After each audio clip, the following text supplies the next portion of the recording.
పొద్దునుండి ఒంట్లో బాగాలేదండి, చాలా నీరసంగా ఉంది. హాస్పిటల్కి తీసుకెళ్ళండి. ఏ నీరసానికి ఎవరైనా హాస్పిటల్కి వెళ్తారా అనే? చిన్న తీసుకురారా కషాయం. చూడు శివ, నీ భార్యకి ఎప్లాస్టిక్ ఎనీమియా.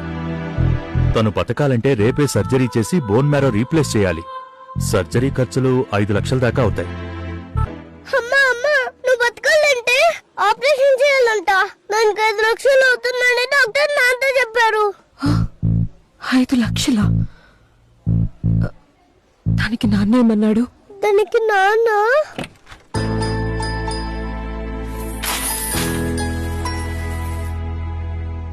ఒక్క నిమిషం కూడా ఆలోచించకుండా డబ్బు మొత్తం కట్టేశాడమ్మా.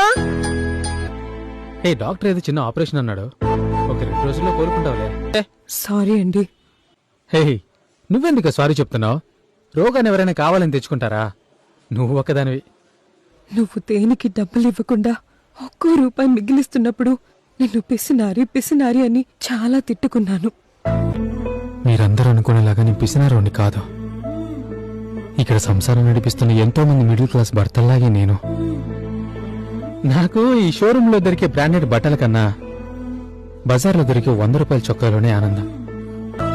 ఆ గూడు ఇవ్వాలో రేపో విచేయాలంటే ఏదో ఒక ఎదురుగాలికి అది కొంచెం కూడా